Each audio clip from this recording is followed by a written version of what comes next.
Hello everyone. This week we'll be resuming my review of the first time watching The X-Files Season 4. And if you'd like to catch up, there's a playlist on my channel page, and of course all the links are in the description. So, Season 4, here we go. At the end of last season, we were left off with Mulder in the middle of a standoff with two aliens. One of them was the guy with the magic jazz hands, and the other guy who was the assassin from the prior season. Mulder's trying to get the guy with the healing hands there to take care of his mother who's dying. Ultimately, Mulder does stab the guy in the back of the neck, which is supposed to be the thing that kills them, but it doesn't. For plot reasons, I guess. But it turns out it's all related to the smallpox thing somehow, which obviously we haven't gotten a satisfying answer to yet. Meanwhile, Mulder runs off to Canada, where the Healing Hands guy says that he can find his sister, and they do find her. Or at least clones of her as a child. They seem to be some sort of worker bees, metaphorically and quite literally, given that there were also bees that are killing people. And at the end of the episode, the informant guy gets shot because he was being tracked down as the leaker in the group of smoking gentlemen. It was bound to happen eventually. But with his dying breath, he manages to write on the floor SRSG, the special representative of the Secretary General of the United Nations. And she becomes Mulder's new contact for information. And at the end of the episode, the smoking dude tells the assassin guy to heal Mulder's mother because he doesn't want to put Mulder in the position where he has nothing left to lose because he feels that he would be more dangerous then.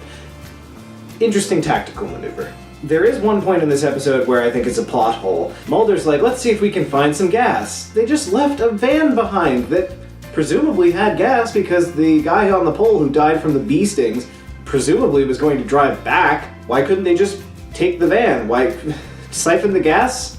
Something. So then we come to episode 2, which honestly was hard to stomach. I wrote down in my notes, is this even an X-File? It's really just a bunch of inbreeding and really freaky people doing murder and rape and all kinds of craziness, and I mean, the closest thing that makes it an X-File is the whole 3 people's sperm combined to make one child, but the rest of it, God. It's sort of like in Supernatural. There's an episode where it's just humans being crazy. And it sort of takes you out of that because you're like, ha!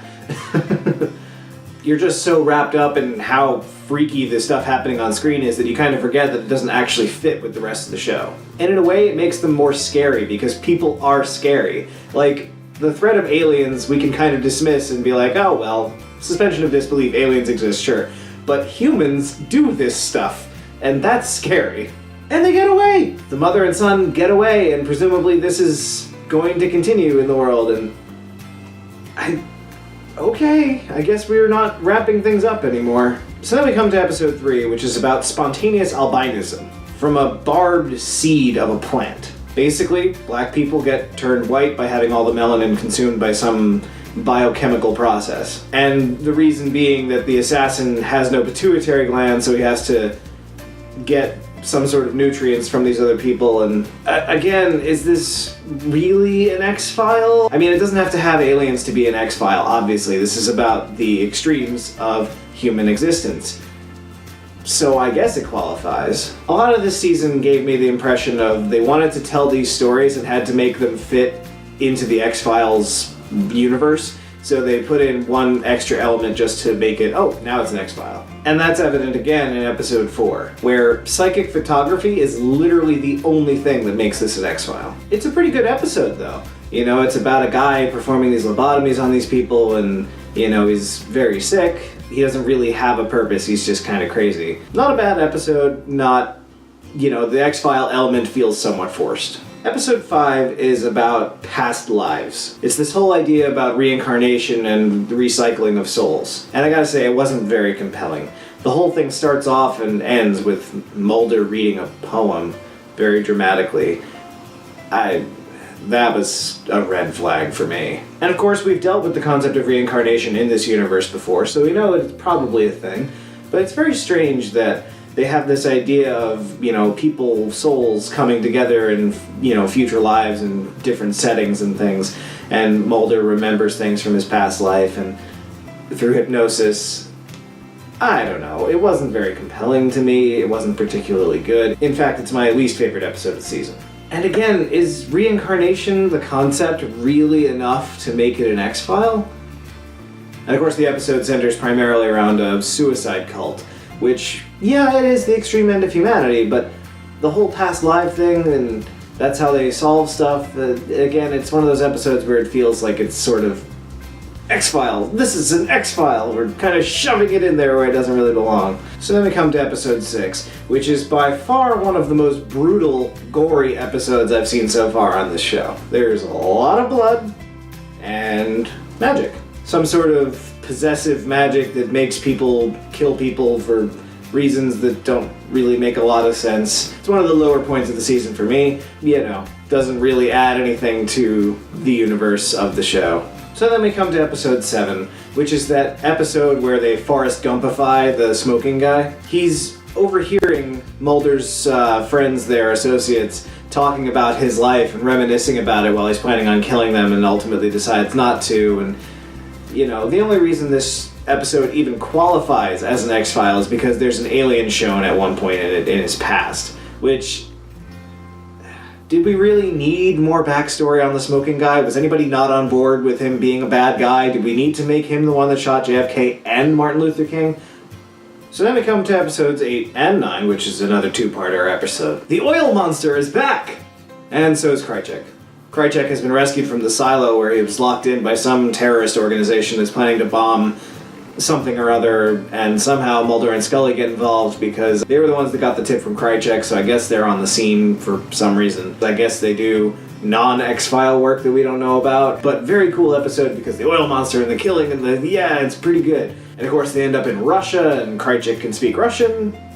Dana's brought before some special council of Congress or something, and she's, being compelled to tell them where Mulder is, and she won't fess up, and,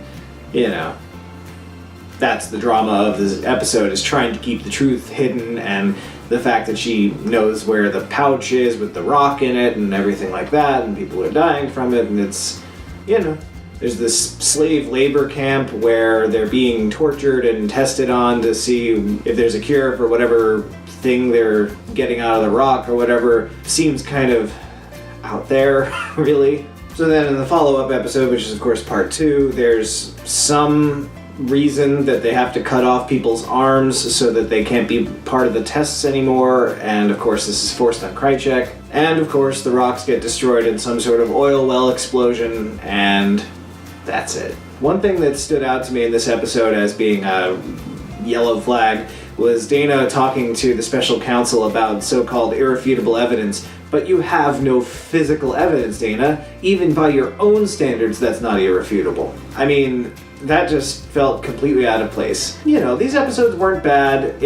I knew there weren't going to be any major developments coming out of them, so it was kind of alright, cool. But it was cool getting the character back, Krychek's arm coming off, there's some continuity things there. It's, it's part of the larger story. It's not bad. So then we come to episode 10, which is the one with the child molester and the hearts, and Mulder seeming to have psychic abilities, and ultimately he's either psychically or psychologically manipulated into believing that his sister was abducted by this guy at some point. At least they get this guy that stop him. It's never really revealed in the episode whether it was psychic manipulation or psychological, and that made me write down in my notes, is this really an X-File? But the show keeps toying around with the idea of either Mulder or Scully being some sort of psychic to some degree. And I wonder if they're going the route that everyone has some innate psychic ability and that certain events push their way into that space of your mind or something. I'm really just kind of wondering what role psychic ability has in this show. So then we come to episode 11 with the Chupacabra. Basically, there's some weird weather event, and there's some enzyme that makes this guy capable of making funguses that are normally harmless to humans kill them and goats, and it's not a particularly good episode. I can't tell if the show was intentionally going for the overdramatic Hispanic soap opera type stuff, or if that just came out of the writing, and I can't decide if that's offensive or not. So yeah, not a great episode at all. Something that bothered me in this episode was the weird switching back and forth between English and Spanish.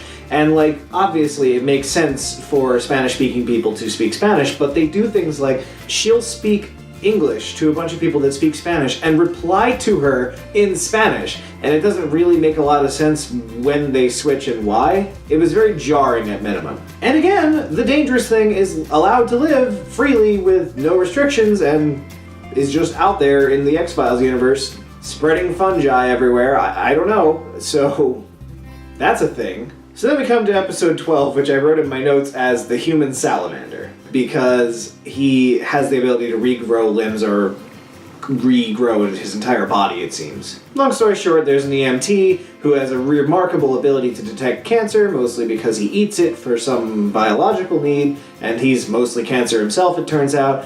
And the real reason he's here is to tell the audience that Dana has cancer, like the people in the previous season predicted that she would get from her abduction experiences. So the way that we're going to be reminded throughout the season that Dana has cancer is her recurring nosebleeds. She gets a nosebleed because it's in this part of her face, basically, right between her brain and sinuses, so it's putting pressure on there and makes her bleed, and it kind of makes sense. Apparently in the X-Files universe, this is a completely inoperable, untreatable cancer.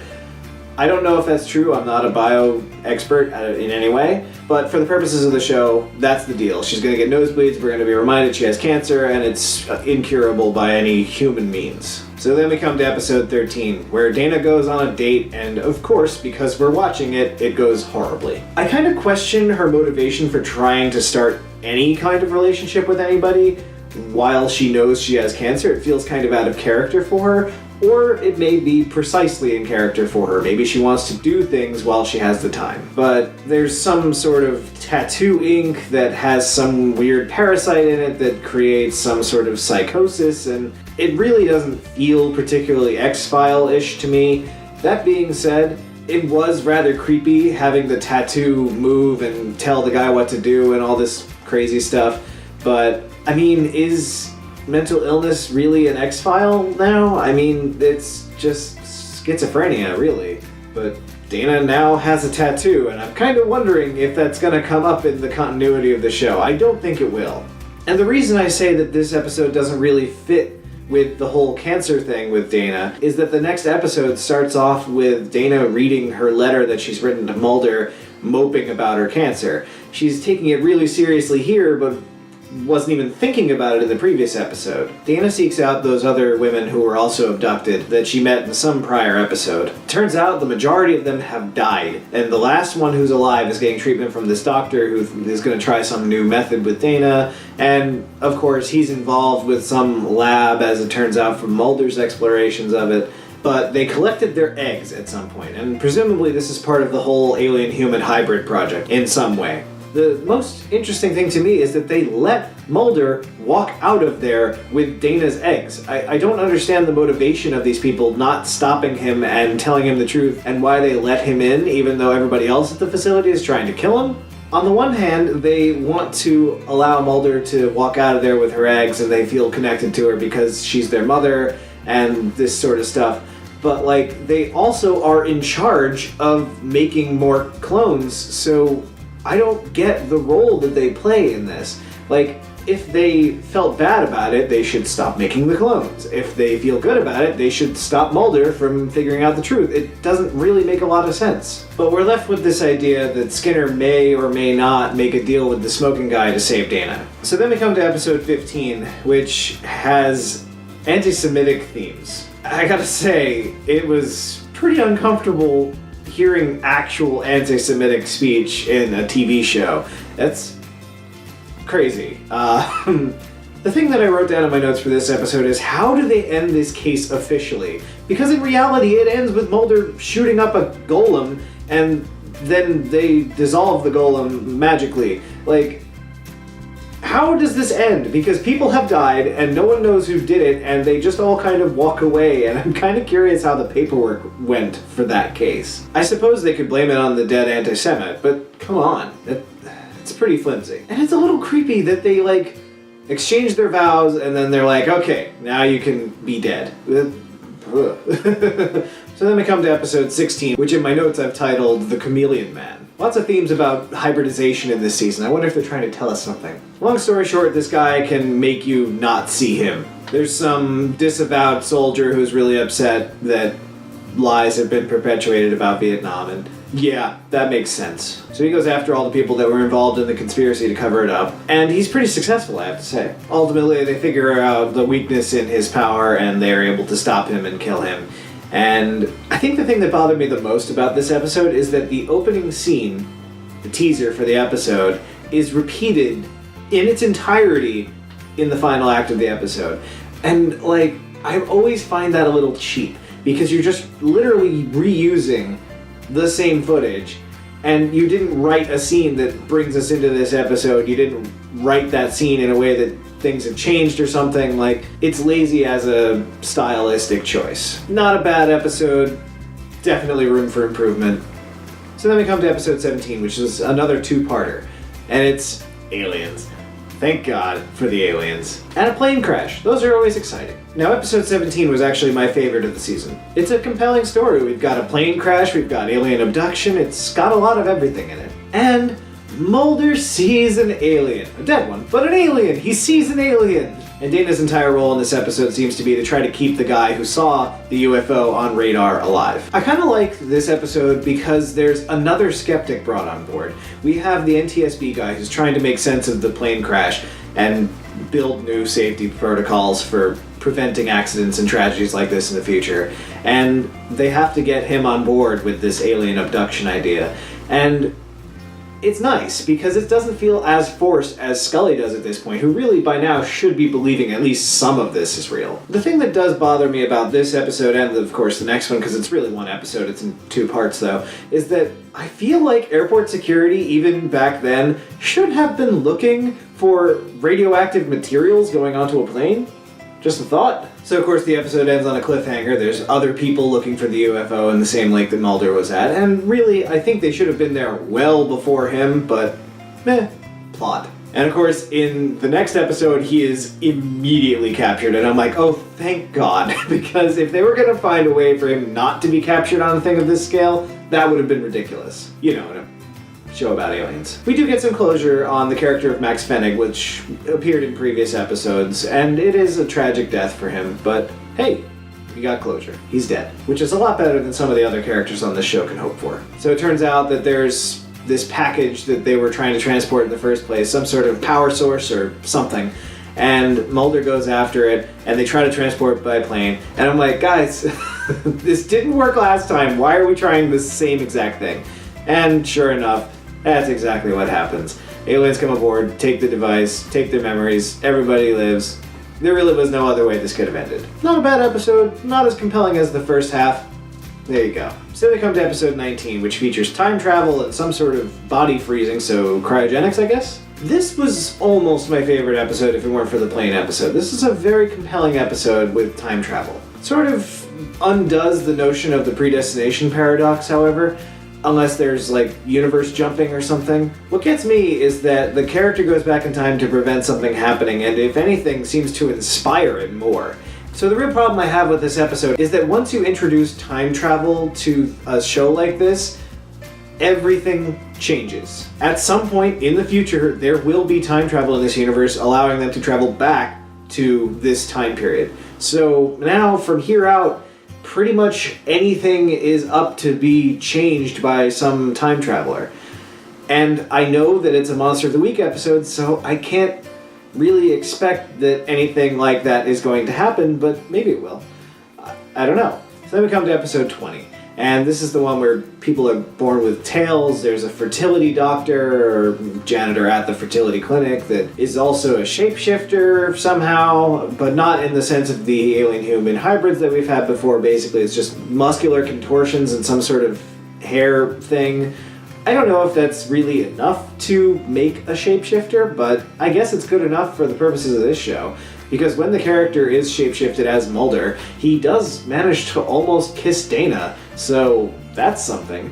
And it really gets at this whole notion that Dana is just like one really good experience away from being in some sort of romantic involvement with Mulder, which has got to be weird for both of them, because she's dying. He doesn't seem the slightest bit interested in relationships, and she clearly pines for him, but I'm not sure it's reciprocated because I think he's just too obsessed with the whole alien thing and his sister to really care right now in his life.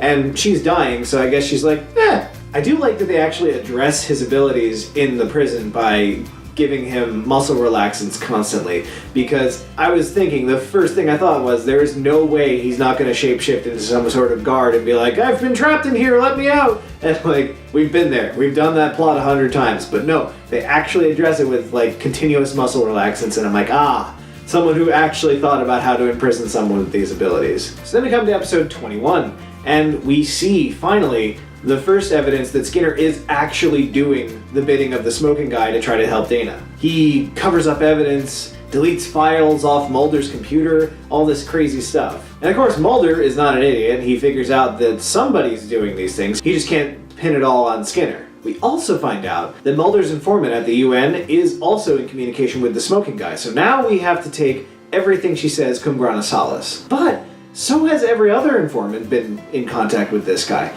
So again, we're setting ourselves up for the situation where there's going to be a leak in that room of gentlemen. I don't know. I don't understand why there's so many people in sequence who want to help Mulder, but not all at once. I guess we need some source of information for him to go from, but it feels a little contrived and it's not so fun to me. I'm kind of wondering what the story is, because like, why are these actors only alive for like 1 or 2 seasons at a time? I get that being a mole is a dangerous proposition, especially with these people, but I wonder what the meta reason for it is. Like, I wonder if there was some contractual thing or some reason that we have to cycle through all these people. But this episode also features the return of the bees. No birds. No birds in sight. Long story short, the bees are some sort of disease-carrying bees. They're spreading some sort of smallpox, which is connected with the whole vaccination thing, and I kind of wonder where they're going with this, because right now we kind of have like very distinct pieces that don't seem to fit together at all, and we're kind of missing the middle pieces. Mulder is convinced that Skinner is being framed, as he is, and being made out to be a patsy, and he ultimately sides with Skinner, and there we go. Skinner, of course, wants out with the smoking guy, but he also wants to save Dana's life. So he's kind of stuck between a rock and a hard place. And it's not really clear whether he continues on as the smoking man's lackey or not. I assume he is. So then we come to episode 22, which is the one where everybody sees ghosts of people right as they die. Including Dana, which, again, I have to wonder if she's got some sort of psychic ability. Again, this one really doesn't feel like an X-File to me, because it's really just people going crazy, which isn't really that outlandish. Not a bad episode, just not really an X-File, doesn't really fit with the rest of the show. The whole element of seeing people as they die really is the only thing that makes this an X-File, and it feels kind of forced, and it's okay. It's not great, it's not bad, it's kind of a neutral episode. So then we come to episode 23, which is the episode where Mulder tries to tap into his deeper unconscious mind and try to remember things, and ultimately ends up going on something of a psychotic break and killing people. And it's a little scary. And this goes back to the stuff we were talking about in season 1, where it was like, how far is Mulder willing to go to figure out the truth? And in this episode, we see it's pretty damn far. In this episode, Dana performs the worst parking maneuver I've ever seen on the show so far. I wonder if the actress doesn't have much experience driving, because it's clearly not a body double that walks out of the car like it's a continuous shot, so I wonder if it's just her not being able to drive. I don't know. I didn't Google it because I don't want any spoilers, but I get the sense that like the actress is just not particularly skilled at driving. There's another plot hole where they go looking for Mulder's car and it's only been a couple of days, but it's like covered in dirt, and I'm like, why is it covered in dirt? That's weird.